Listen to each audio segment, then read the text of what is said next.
That deadly storm battering the nation with blizzard conditions and dangerously cold wind chills wreaking havoc for millions over the holiday weekend. Buffalo, New York battling a brutal combination of 2 feet of snow, 70-mile-per-hour wind gusts, and wind chills that are 25 below zero.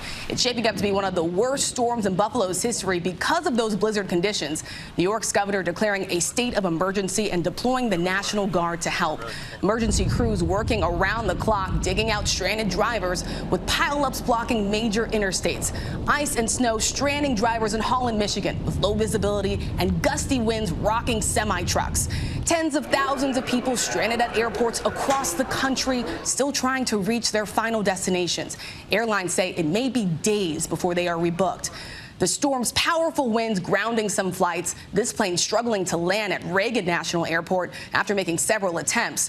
We've got team coverage tonight. Rob Marciano is standing by with the forecasts. But first, we begin with ABC's Phil Lipoff, who leads us off from New York.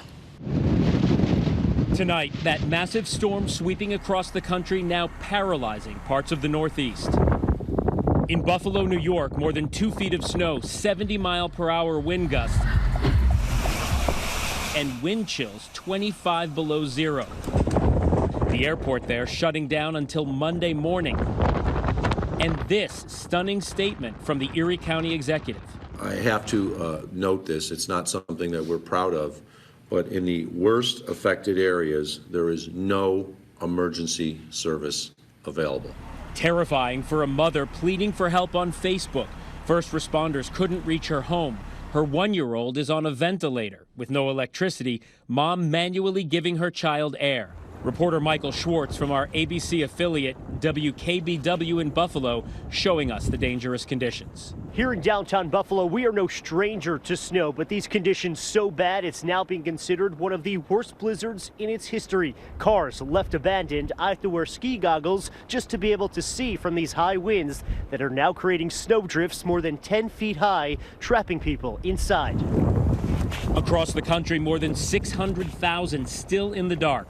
Power companies in at least 13 states have asked customers to refrain from unnecessary use of electricity. Consumer efforts to conserve electricity over the next 24 hours will help us to avoid these outages. The Tennessee Titans delaying today's game by an hour. It will be the coldest game in the team's history. In Mobile, Alabama, a frozen fountain.